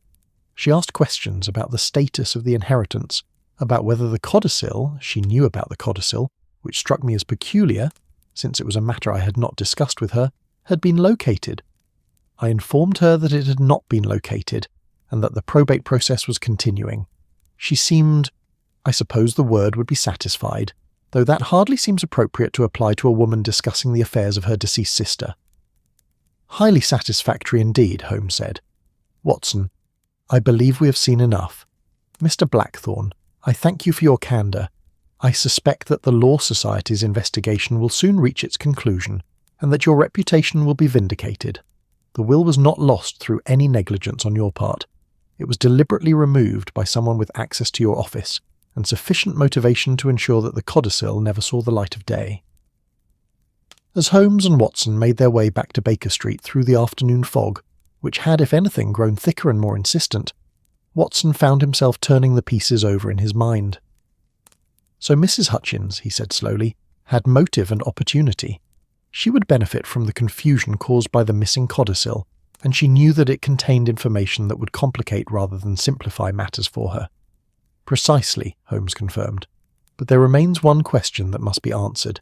Did she remove the will herself, or did she employ someone else to do so? A widow of modest means and no particular connections would find it difficult to access a solicitor's safe, but a widow with a young servant in her employ, or with connections to someone in the criminal underworld, might accomplish such a thing with relative ease." "You mean to recover the will," Watson said. It was not a question. "I mean to recover the will," Holmes confirmed, "and to ensure that it is returned to Mr. Blackthorne with the full explanation of how it came to be missing. But first, we must determine where Mrs. Hutchins might have hidden such a document. A woman of her circumstances would not retain it in her rented rooms. Too obvious, too easily discovered. She would secrete it somewhere safe but accessible, somewhere that would allow her to control the narrative of its discovery, should such discovery become necessary." He paused at the corner of Baker Street, turning to face Watson with an expression of sudden clarity. "The house," Holmes said. "Mrs. Whitmore's house, which has been closed pending the settlement of the estate. A woman with an intimate knowledge of that house. A woman who had visited it frequently, who knew its layout, who understood where such a document might be hidden. Such a woman might well select that location for the safekeeping of the will." "But the house is locked," Watson protested. "Surely it is guarded." "Locked, yes," Holmes agreed. "But where there is access for a solicitor or an estate executor, there is access for someone with sufficient creativity and determination. Come, Watson, I believe we must pay a visit to the offices of the executor of the Whitmore estate, and I believe that we must do so with some degree of urgency before Mrs. Hutchins decides that the time has come for the will to be discovered, in circumstances that she has carefully arranged." The afternoon light was fading rapidly, the fog pressing closer against the windows of London, the city settling into its evening rhythm. Somewhere in that city, in a locked house that stood empty save for the ghosts of its former inhabitant, a document waited. A will written in the hand of a woman of principle, hidden by her sister's subterfuge, waiting to be found by those determined enough to search. And in the streets of London, two men walked with purpose, following threads that had been pulled loose by a simple draught, connecting them across building walls and Victorian propriety, leading them toward truths that had been deliberately concealed. The evening deepened around them, and the mystery, which had seemed so simple at first, merely the search for a lost document, revealed itself to be far more complex. It was a story of family bonds tested and broken, of financial desperation driving people toward dishonesty, of the way that the dead's intentions could be thwarted by the living's selfishness. But it was also a story of hope, because somewhere in London two people who cared for justice were setting out to restore what had been lost, to make right what had been hidden, to give voice to the wishes of a woman who had died with her most important intentions unexecuted. The fog swallowed them as they walked, and the city hummed its evening song, and in the gathering darkness the work of discovery continued. patient and methodical and utterly inevitable, like the slow pressure of air moving through hidden channels, like truth finding the cracks in carefully constructed walls, like justice gradually seeping through the barriers that had been erected against it. The house at Belgrave Square stood as Mrs. Whitmore had left it, silent, shuttered, the kind of London townhouse that, when closed up, seemed to hold its breath as if waiting for life to return to it. The exterior bore all the marks of respectability, a pristine white facade, black railings polished to a shine despite weeks of disuse, and the particular air of comfortable wealth that came from a property that had been well maintained for many decades. It was the sort of house that spoke of a woman accustomed to order and precision, where every detail had been attended to with careful deliberation. The executor of the Whitmore estate, a Mr. Ashworth, had provided Holmes and Watson with the keys and a certain latitude in their investigation, having been convinced by Holmes's explanation of the will's disappearance and the critical importance of its recovery. The estate needed resolution, Mr. Ashworth had said, and the appearance of the original will would greatly facilitate that resolution. He had, therefore, granted them access during the afternoon, with the understanding that their visit would remain confidential, and that the will, should it be discovered, would be returned to him immediately. The question, Holmes had observed as they stood outside the house, is not whether Mrs. Hutchins hid the will here, but rather where in this house she would hide it. A woman of her circumstances would not have the expertise to locate a truly secure hiding place in a house with which she was only passingly familiar. She would select something obvious to her, something that made intuitive sense, a place where a woman of principle might be expected to keep something of value. They had entered the house through the front door, and the silence that greeted them was absolute. The particular silence of a space that had been closed away from the world, where dust hung in the air and the very light seemed dampened by the weight of absence. The furnishings stood exactly as they had been left. Sofas with their coverings, furniture arranged with geometric precision, paintings hanging on walls painted in the muted tones that suggested wealth without ostentation. "A woman of principle," Watson repeated, following Holmes through the sitting-room. "You believe that Mrs. Whitmore would have kept the will somewhere visible, perhaps on display?" "Not displayed," Holmes corrected, moving through the rooms with the confidence of a man who had consulted the house's floor plans, "but somewhere that would have held meaning for her. A woman who values principle, who believes in the proper ordering of things, who has just executed a will designed to shape the behaviour of those she leaves behind. Such a woman would place that will somewhere that carried symbolic weight." They ascended the grand staircase, their footsteps echoing through the emptiness, and made their way to what appeared to be a private study, a room lined with bookshelves and dominated by a substantial desk positioned to face the windows overlooking the square below. It was a room designed for contemplation and for the transaction of important business, the sort of room where a woman like Catherine Whitmore would conduct her affairs. "Here," Holmes said, moving directly to the bookshelf behind the desk. "Not in the obvious place, not in the desk itself, which would be examined by any competent search, but somewhere that speaks to intention and permanence." He ran his fingers along the spines of the books, examining titles that range from classical philosophy to contemporary novels, from volumes of poetry to works of economic theory. Catherine Whitmore, it seemed, had been a woman of considerable intellectual curiosity. "There," Holmes said, his finger stopping on a volume bound in dark leather, its title embossed in fading gold, Principia Mathematica. A fitting choice, perhaps. A book about principles, the fundamental laws that govern the universe. Holmes withdrew it carefully from the shelf, and as he did so, something else became visible, a space deliberately carved into the shelf behind where the book had rested. In that space, wrapped carefully in oilcloth and sealed with red wax, lay a slim package. Holmes removed it with great care and set it upon the desk. The wax bore no seal. It was simple, unmarked, the work of someone concerned only with preservation rather than authentication.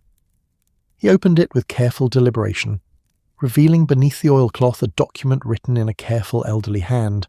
It was Catherine Whitmore's original will, and appended to it, in the same careful hand but with slightly different ink and a slightly shakier script that suggested it had been added at a different time, was a codicil of some length. Holmes and Watson bent their heads over it, reading in silence. The codicil addressed itself specifically to the matter of Edmund Ashford's debts, substantial sums owed to creditors, some of questionable respectability, that had accumulated over years of poor financial judgment. The codicil stipulated that these debts, totalling some £3,000, were to be paid in full from the estate before any distribution to the Ashford family was made. Furthermore, it contained a detailed explanation of why this condition had been added.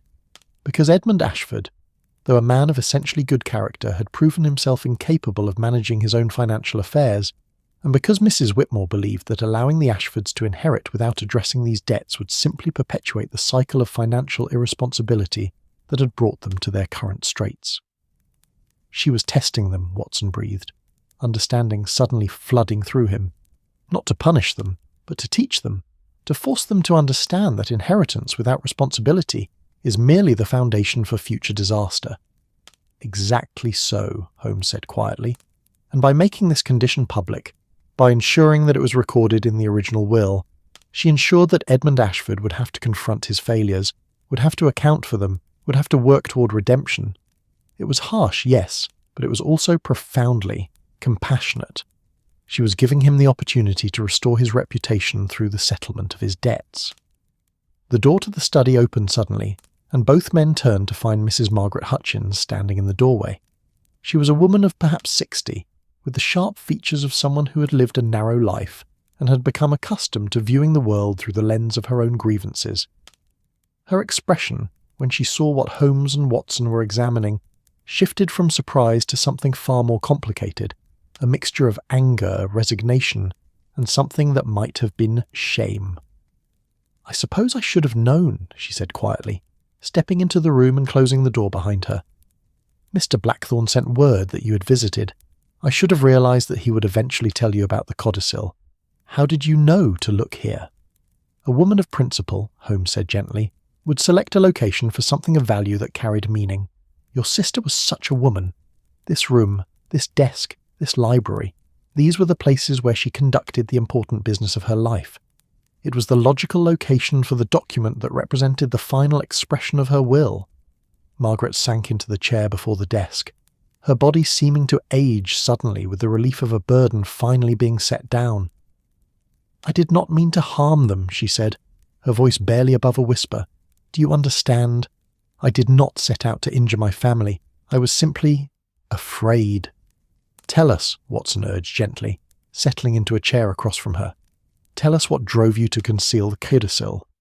And so Mrs. Margaret Hutchins told her story, a story of a woman widowed young, left with insufficient funds to maintain the respectable household that society demanded of her, dependent upon her sister's charity while watching that sister accumulate wealth that seemed to her unfairly distributed. She told of jealousy, yes, but also of desperation. She told of the knowledge that under the principal will she would receive £2,000, a respectable sum, enough to maintain her household with dignity, but dependent upon her maintaining that household in the manner that Catherine had prescribed. The codicil, she said, made clear that if Edmund's debts were not paid in full, the principal distribution could not be executed.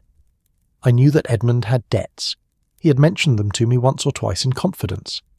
I believed that his debts would be such that the entire estate would be consumed in settling them. I thought that if the codicil were never found, the principal will would eventually be executed despite the complications, and I would receive my inheritance while the Ashfords received nothing. But that was not what happened, Holmes observed. "No," Margaret said bitterly. "Catherine's solicitor conducted a proper investigation of Edmund's finances. He discovered that while the debts were considerable, they could be paid from the estate without entirely consuming it. And then Edmund had the good grace to feel shame about his circumstances and to begin working towards settling them himself, which complicated the matter further by making the inheritance less necessary and more a matter of justice than of charity." "Why did you remove the will?" Watson asked. "Because I thought that if the codicil never appeared, no one would know about the debt-settling condition," Margaret said. "The principal will, as filed, would eventually be executed. Eleanor would come of age, the charitable home would be established, and I would receive my £2,000. That was all I wanted, truly. Not to harm them, simply to secure my own future." There was a long silence in the study, broken only by the sound of Margaret's breathing and the distant noise of London beyond the shuttered windows. "Mrs. Hutchins," Holmes said finally, his tone thoughtful rather than accusatory, Did Catherine ever speak to you about her intentions in writing the codicil? Margaret looked up, startled by the question. She mentioned it, she said slowly. A week before her death, she said she was troubled by Edmund's financial situation, but that she believed he had the capacity to improve it if he were forced to do so. She said the codicil was not meant as punishment, but as an opportunity for him to redeem himself. I thought she was naive.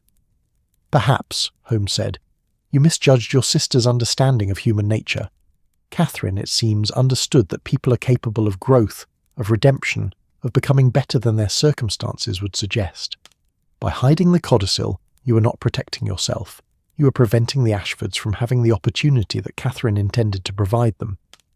Holmes set the will and the codicil carefully upon the desk and looked at Margaret with an expression that was neither condemnatory nor forgiving, but something between, a recognition of human frailty and the capacity for harm that comes from fear and desperation. We will take these documents to Mr. Blackthorne, Holmes said. The will be filed correctly, the codicil will be attached, and the estate will proceed to settlement. Mr. Edmund Ashford will have the opportunity that his wife's aunt intended for him. He will have to settle his debts, yes, but in settling them, he will restore his honour and give his family the foundation that comes from genuine redemption rather than inherited wealth. And me? Margaret asked quietly. And you, Holmes said, will receive your inheritance exactly as Catherine stipulated. Your £2,000 are yours, contingent only upon your maintaining a respectable household, a condition that, I suspect, has never been particularly difficult for you to meet. But you will know, Mrs. Hutchins, that you nearly deprived a family of the opportunity for genuine improvement. You will know that your sister's final wish was nearly thwarted by your fear. I believe that knowledge, for a woman of your conscience, will be sufficient consequence. Margaret bowed her head, and Watson saw the tears that slipped quietly down her cheeks. The tears of a woman who had believed she was acting in her own interest, but who now understood the full scope of the harm she had nearly caused. The journey back to Baker Street was conducted in near silence. Holmes and Watson each lost in contemplation of the day's events. The fog had lifted somewhat, leaving London visible in its late afternoon clarity. The buildings standing forth with architectural precision, the streets filled with people conducting their ordinary business, unaware of the dramas that unfolded in locked houses and solicitors' offices. At Baker Street they found Eleanor waiting in the sitting-room, having been summoned by a note from Holmes sent earlier in the day. Her anxiety was evident in the way she sat, perched on the edge of a chair, her hands clasped so tightly that her knuckles had gone white. "We have recovered the will," Holmes said simply, producing the document and handing it to her. "The original will of your aunt, together with the codicil that explains the conditions attached to your inheritance. The document has been carefully preserved and is in excellent condition. You may take it directly to Mr. Blackthorne, and the settlement of the estate may proceed without further delay." Eleanor took the will with trembling hands, her eyes scanning the pages as understanding flooded through her. When she looked up, there was something different in her expression. The weight of worry had not entirely lifted, but it had been transformed into something else. The knowledge that the worst was over, that the mystery had been solved, that hope was now justified rather than merely wished for. "How can we thank you?" she asked, her voice barely above a whisper. "You need not thank us," Holmes replied. "Your aunt has thanked us, in a manner of speaking, by presenting us with a puzzle that revealed something profound about the nature of human character. She has shown us that inheritance is less about money than about the opportunity for redemption, that the greatest gift we can give those we love is not wealth, but the chance to become worthy of that wealth through their own effort." He paused, then added more gently, "There is one matter, however, that requires addressing. Your father's debts, when they are settled, will discharge a considerable obligation. I suspect that he has been feeling the weight of those debts for some time. When the matter is resolved, you may wish to speak with him about the opportunity that your aunt has provided, not to punish him for his failures, but to recognise that he has been given the chance to make things right. That is a gift of considerable value, Miss Ashford. See that he understands its worth." After Eleanor had departed, clutching the will to her heart like something infinitely precious, Watson found himself settling into his familiar chair with a sense of satisfaction that went beyond the mere solution of a mystery. "She was a remarkable woman," he observed, "your Aunt Catherine Whitmore. To understand her family so thoroughly, to predict what would occur, to structure her final wishes in such a way that they would accomplish both practical and moral purposes. It speaks to a woman of considerable wisdom. Indeed, Holmes agreed, filling his pipe with the meditative precision that suggested he was still turning the case over in his mind. And in her own way, Mrs. Hutchins was also remarkable, not for her virtue but for her humanity. She acted out of fear and desperation, not from malice. That distinction, I believe, is important. It means that she is capable of redemption as well, capable of understanding what she nearly did, capable of becoming better than the circumstances that led her to hide the will. He looked toward the window where the fog was now pressing in again, softer than before, more contemplative. The draught that brought all of this to us, he said quietly, carried with it not merely gossip and secrets, but also the possibility of redemption. Mrs. Ashford will receive her inheritance and will establish the charitable home that her aunt intended. Mr. Ashford will settle his debts and restore his honour. Eleanor will know the security of her family's future, and Mrs. Hutchins will know that her sister's wisdom extended even to her, that Catherine understood her fear and desperation even as she sought to prevent it from causing lasting harm. Watson found himself thinking of the draught, that simple incursion of outside air into their sitting room, and how it had led them through layers of mystery and human complexity to this point, where justice and mercy had somehow become the same thing, where solutions carried with them not retribution but understanding. "Come," Holmes said, reaching for his violin, "let us play. The evening is beginning, and I find myself in the mood for something contemplative, something that speaks to the resolution of mysteries, to the restoration of balance, to the peculiar way that the threads of human lives intertwine when we are patient enough to follow them to their proper conclusion." And so, Watson settled in to listen as Holmes drew his bow across the strings, and the music that emerged was gentle and complex, speaking of both sorrow and redemption, of mysteries solved and wounds healed, of the way that understanding, when finally achieved, brings with it a peace that mere resolution alone can never provide. Outside, the fog pressed against the windows, and the city settled into its evening rhythms, and somewhere in London, the processes of probate and justice continued their slow, patient work. The great machinery of Victorian society, so often ponderous and inefficient, was now working toward the restoration of right order, guided by the will of a woman who had understood that the truest legacy was not wealth, but the opportunity for redemption. A week had passed since the discovery of Catherine Whitmore's will, and the affairs of the Ashford family had begun their slow, steady progress toward resolution. The probate courts had accepted the original will with the codicil properly attached, and the machinery of Victorian justice, having been set in motion, was now grinding inexorably forward toward the distribution of the estate. Mr. Edmund Ashford had begun the process of settling his debts, working with quiet determination to address the financial obligations that his wife's aunt had so precisely identified. The Ashford household, while not yet relieved of all anxiety, had acquired a different quality of anticipation, no longer the desperation of those awaiting an indefinite future, but rather the measured patience of people who understood that their circumstances would improve, if slowly and through the requirement of their own effort. The fog that had characterized the early days of November had persisted through the intervening week, settling over London like a protective blanket, softening the edges of the city, transforming the familiar streets into places of subtle mystery. But now, on this particular evening, it seemed to be lifting slightly, revealing beneath it hints of the clearer weather that might be approaching. The evening had arrived with the particular quality of exhaustion that comes at the end of a day well spent, and both Holmes and Watson found themselves drawn, as if by mutual and unspoken agreement, to the sitting room of 221B Baker Street, to the warmth of the fire and the companionable silence that had become the hallmark of their years together. Watson had been reviewing his notes on the case, considering whether the affair might provide material for one of his chronicles, those accounts of Holmes's investigations that had, over the years, accumulated into a modest body of published work. The case of the draft and the missing will, he reflected, contained elements that would interest his readers, the element of mystery, the careful deduction, the revelation of human character. But more than that, it contained something else, something that transcended the merely sensational. It contained the story of how small mysteries can illuminate larger truths, of how a simple accident of architecture can lead to profound consequences, of how justice need not be harsh to be effective. Holmes sat in his accustomed chair, a violin resting across his knees, though he was not playing. Instead, he was gazing into the fire with the particular intensity that suggested his mind was occupied with matters beyond the immediate present. The violin, it seemed, had become less an instrument of expression, and more a meditation on the mysteries that had recently consumed his attention. "You are thinking about the case," Watson observed, "not as a question, but as a statement of fact." "I am thinking about Catherine Whitmore," Holmes replied, his eyes never leaving the flames.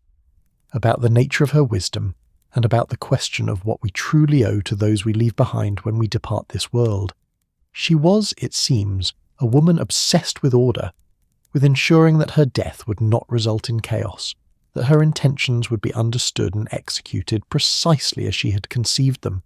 And yet, she did not merely leave a will. She created a puzzle, Watson. She created circumstances that would require those who benefited from her estate to engage in the work of understanding, of redemption, of moral improvement. She was testing them, Watson said, leaning back in his chair with the comfort of a man who had spent a long day in contemplation and was now allowing his mind to settle into easier channels.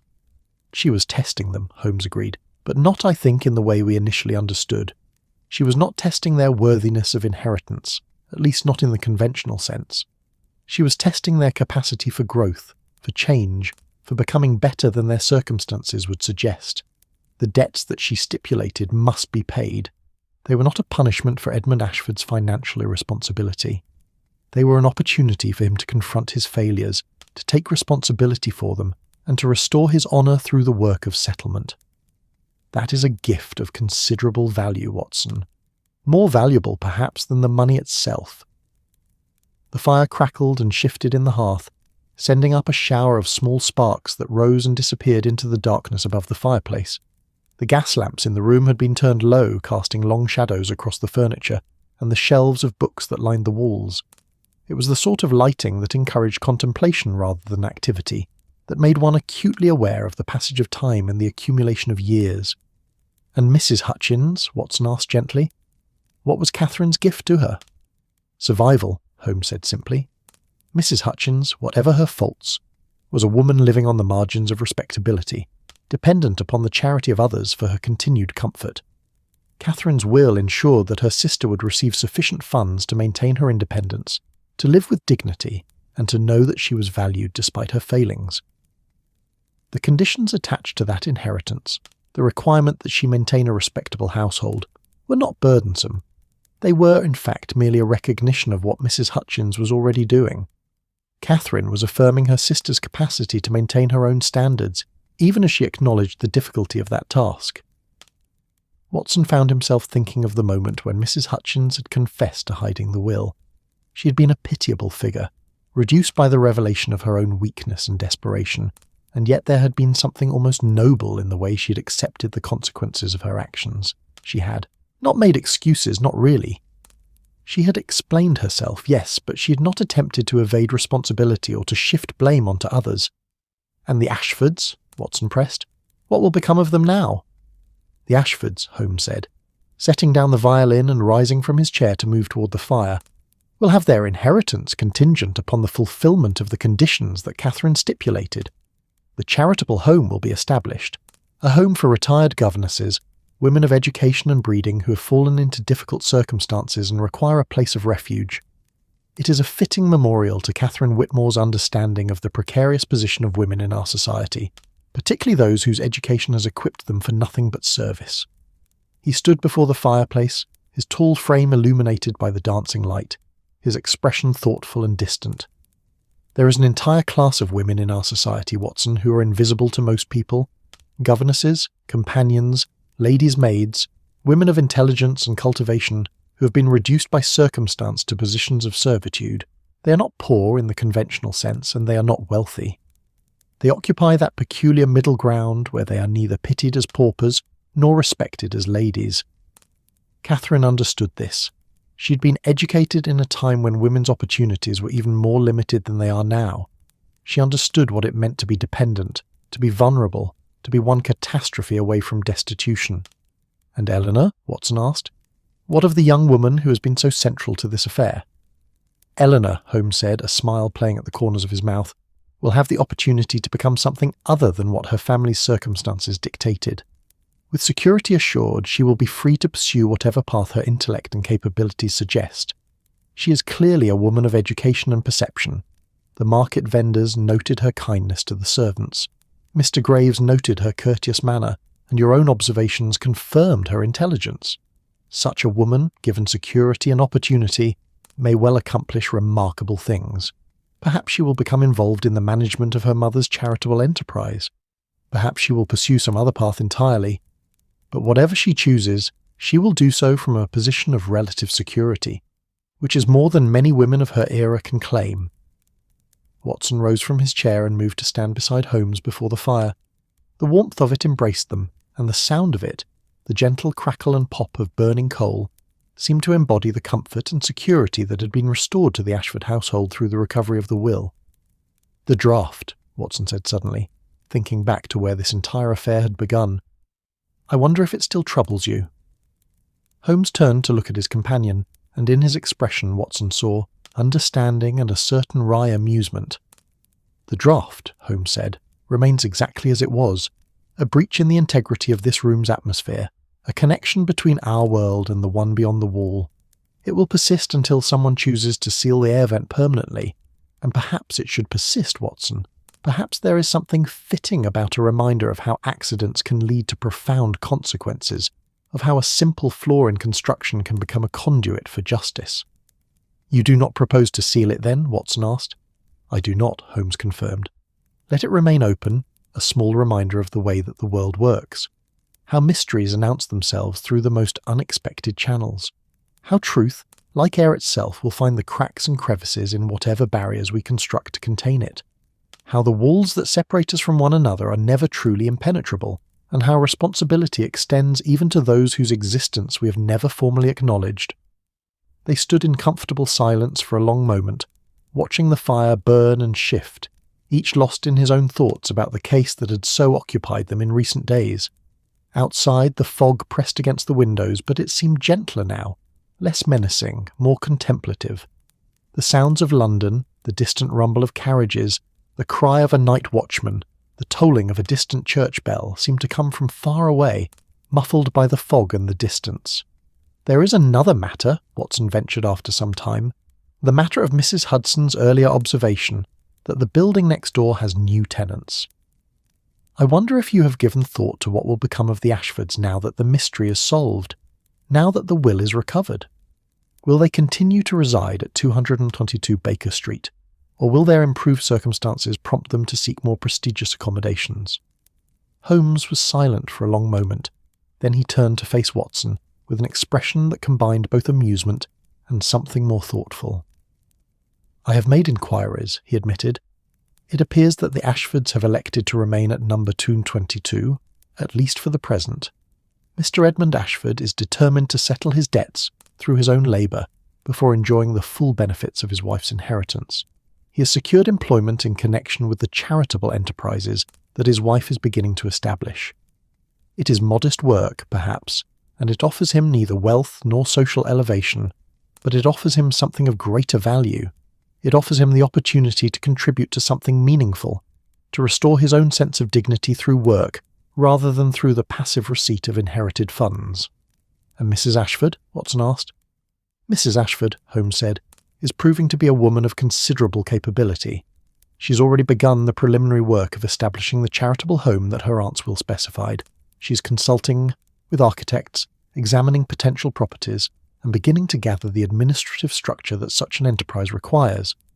I suspect that within a year, perhaps less, the Ashford Charitable Home for Retired Governments will be established and accepting its first residents. It will be a worthy monument to Catherine Whitmore's understanding of the needs of her society."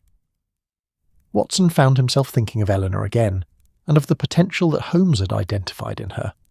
He wondered what the young woman would choose to do with her newfound security, what path her life would take now that she was no longer constrained by the desperate circumstances that had characterized her family's initial years in the neighborhood.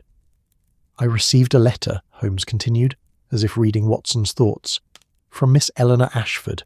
She wished to express her family's gratitude, and she indicated that she is considering the possibility of pursuing education in the sciences." It appears that her interests lean toward mathematics and natural philosophy, disciplines not commonly pursued by women of her station. I took the liberty of providing her with some recommendations for reading materials and suggesting certain educational resources that might be available to her. "You're championing her education?" Watson asked, somewhat surprised. He had rarely known Holmes to take such a personal interest in another person's development, particularly not in the case of a young woman of modest circumstances. "I am recognizing capability when I encounter it," Holmes replied. Catherine Whitmore understood the value of education, the way that knowledge empowers and elevates. Her niece has inherited that understanding. It would be a tragedy if such capability were allowed to lie dormant merely because of the conventional restrictions placed upon women in our society. If I can provide guidance or resources that might facilitate Eleanor's education, then I consider it time well spent. As the evening deepened, the conversation between Holmes and Watson drifted into more general channels. Reflections on the nature of mystery and justice, speculation about future cases, comfortable reminiscence about investigations past. They sat before the fire, sipping occasionally at glasses of brandy that Mrs. Hudson had left on the small table beside them, and allowed the warmth and the companionship to settle around them like a protective cloak. The clock on the mantelpiece chimed the hour, 11 o'clock, and Watson found himself thinking about sleep, about rest, about the way that the resolution of a mystery seemed to invite the body toward repose. The fire had burned lower, settling into a steady, contemplative glow rather than the active flames of earlier in the evening. The shadows in the room had deepened, and the outside world seemed very far away, separated from this small sanctuary of warmth and light by the fog and the darkness. "You know," Watson said slowly, "I have been thinking about the nature of the draught, about the way it was caused by something so simple, just the opening of windows in another flat, creating a pressure differential that forced air through a small vent. It seems remarkable that something so trivial could set in motion a chain of events that has led to the resolution of such a complex mystery." "Nothing is trivial," Holmes said quietly. "That is the fundamental lesson of this affair, Watson. Every action, no matter how small or seemingly insignificant, ripples outward through the world, affecting other people, creating consequences that spread far beyond what we can initially perceive. The Ashfords opened their windows on a November evening seeking fresh air or perhaps attempting to dispel an uncomfortable atmosphere. They could not have known that this simple action would lead to the recovery of a hidden will, the restoration of justice, the redemption of their family fortunes. And yet it did." He paused, looking toward the window where the fog pressed against the glass, obscuring the street beyond. Catherine Whitmore wrote a will, structuring it in such a way as to ensure that her family would grow and improve through the process of dealing with its conditions. She could not have known that her will would be hidden, that her intentions would be thwarted, that it would take the accident of a draft to set events in motion that would eventually restore her wishes to prominence. And yet here we are, and all of it has come to pass. "You believe in fate, then?" Watson asked, though he suspected that he knew the answer. "I believe in consequence," Holmes replied. "I believe that actions have results, that patterns emerge from seemingly random events when one is patient enough to observe them. Whether one chooses to call this fate, or merely the inevitable operation of cause and effect, is perhaps a matter of philosophical preference. But I believe that justice, true justice, has a way of asserting itself eventually. The obstacles placed in its path may delay it, may complicate it, but they cannot ultimately prevent it." Watson found himself drifting towards sleep, the warmth of the fire and the comfort of Holmes's presence, combining with the exhaustion of the past week to draw him toward that threshold between wakefulness and dreams. The room seemed to be fading slightly, the boundaries between the sitting room of 221B Baker Street and the larger world beyond becoming indistinct. He could hear the ticking of the clock on the mantelpiece steady and reliable, measuring out the hours of the night with metronomic precision. "Tell me," Holmes said, his voice now taking on a softer quality, as if aware that his companion was drifting towards sleep, "what you would wish to remember about this case. Not the deductions or the clever observations, but the essential thing, the core of the matter that has touched you in some way, that goes beyond the mere intellectual satisfaction of solving a puzzle." Watson considered the question as his eyes grew heavy. What did he wish to remember? The fog, certainly, and the draught that had begun it all. The voices of the Ashford family overheard through the hidden vent, their worry and their love for one another evident beneath the anxiety. Eleanor's face when she'd realised that the mystery was being solved, that her family's troubles were approaching their end. The quiet dignity of Mrs. Hutchins accepting the consequences of her actions. The wisdom of Catherine Whitmore extending even beyond her death into the lives of those she had left behind. "I think," Watson said slowly, his voice growing quieter as sleep approached, "that I will remember the kindness of it. Despite the mystery, despite the deception, despite the complications and the difficulties, at the heart of this case there was kindness.